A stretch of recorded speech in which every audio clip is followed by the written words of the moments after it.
Salam sejahtera Malaysia, denyut nadi suara rakyat bergema di channel ini.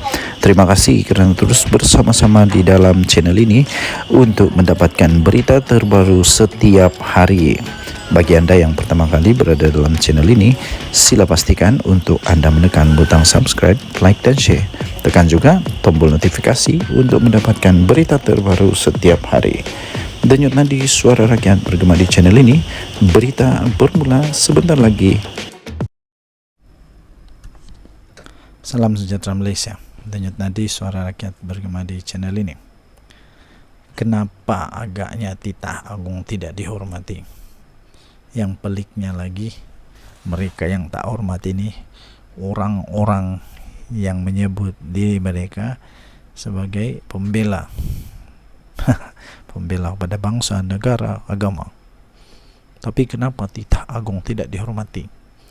Ketika merasmikan pembukaan parlimen semalam, antara intipati titah yang di Pertuan Agong, Sultan Ibrahim Sultan Iskandar, ialah peringatan baginda kepada ahli-ahli parlimen bahawa baginda tidak akan melayan sebarang percubaan untuk menjatuhkan kerajaan.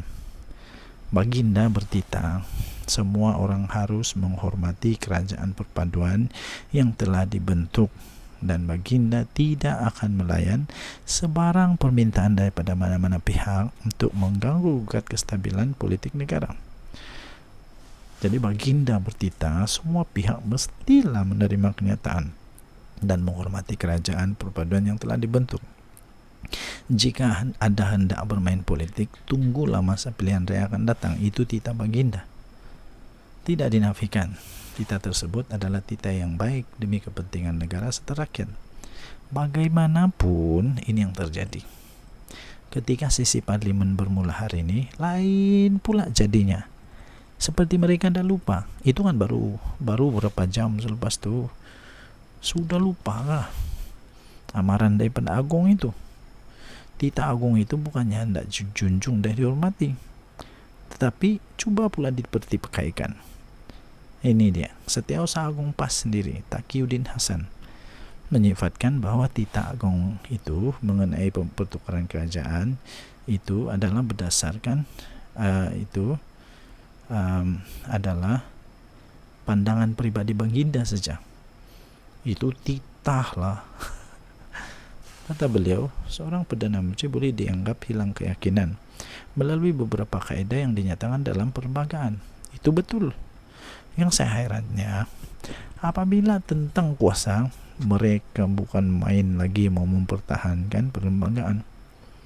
Tapi ketika perlembagaan dipertahankan oleh orang lain, apa tindakan mereka?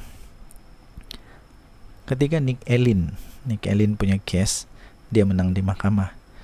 Mahkamah menyatakan bahawa semua yang dibuat oleh DUN itu tidak sah kerana sudah ada di perlembagaan, sudah dibuat di parlimen, jadi tidak sah. Itu berperlembagaan. Tapi kenapa ada orang tidak ingat itu waktu itu? Sekarang tiba-tiba titah Agung pula tu. Titah Agung pula itu yang seolah-olah dipertikaikan. Sampai dia bagi tahu boleh dianggap hilang keyakinan. Kenapa? Taqiyuddin mau ajar Agung kan tentang perlembagaan. Taqiyuddin mau ajar Agung kan tentang perlembagaan. Menurut ahli Parlimen Kota Baru itu, setiap orang perlu memberi pandangan berdasarkan kepada perlembagaan persekutuan. Beliau berkata, itu pandangan tuanku. Tiada siapa pun yang bercakap ia mesti mengikut perlembagaan persekutuan. Apa-apa pun mesti ikut perlembagaan. Jadi, tapi siapapun yang bercakap, dia mesti ikut perlembagaan persekutuan, katanya. Wow, dia ajar Agung ke ni? Wow, ini luar biasa. Luar biasa.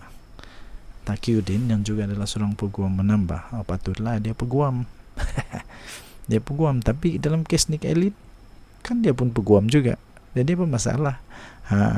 Seorang Perdana Menteri boleh digantikan, katanya, walaupun ketika parlimen masih berkuat kuasa, yaitu apabila individu terbabit hilang sokongan majoriti Dewan Rakyat. Hal tersebut, katanya, yang termaktub dalam perlembagaan. Dalam parlimen boleh, di luar parlimen boleh buat, katanya. Kalau macam tu, dia kata kalau macam dulu PH cuba buat hilangkan sokongan majoriti pada Perdana Menteri di luar parlimen. Kalau vote of confidence, buat undi dalam parlimen, ujarnya. Ahli parlimen PKR Pasir Gudang pula, Hasan Abdul Karim pun pula berpendapat Agong mesti mematuhi peruntukan perlembagaan dan tidak mengikut selera dan sentimen pribadi. Wow, dorang ni apa hal ni? Apa masalah dorang sebenarnya, tak tahulah. Kata beliau, Agong adalah tertakluk kepada sistem raja berperlembagaan, bukan raja mutlak. Huyo, bahaya kamu ni. Agong tidak boleh tak layan jika benar-benar wujud keadaan di mana pihak pembangkang berjaya mendapatkan sokongan majoriti ahli parlimen untuk membentuk kerajaan baru, katanya. Jadi tuan-tuan dan puan, pada pendapat saya, titah agung itu haruslah dijunjung tinggi. Haruslah dijunjung tinggi. Ini beliau mereka berdua-dua ini seolah-olah mau mengajar Agung perlembagaan. Agung tak payahlah. Agung tak payah untuk diajar. Agung dah tahu semua itu. Tapi Agung, apa yang Agung lakukan adalah Agung mau supaya negara Malaysia ini stabil. Bukan macam kamu orang yang sentiasa mau kuasa saja. Walaupun tiada sudah peluang mau juga. Lepas tu buat apa-apa saja pun sanggup dibuat. Meskipun apa yang dinyatakan kedua-dua ahli parlimen berkenaan ada kedengaran benarnya, tapi tindakan mereka menyanggah secara terbuka turut memperlihatkan sikap tidak rasa hormat kepada Agung selaku ketua negara. Apatah lagi Sultan Ibrahim baru saja dilantik sebagai Agung. Tidak bolehkah sementara tiada apa-apa gerakan untuk menjatuhkan kerajaan ketika ini, mereka tidak membuka mulut mempertikaikan titah Agung itu secara terbuka?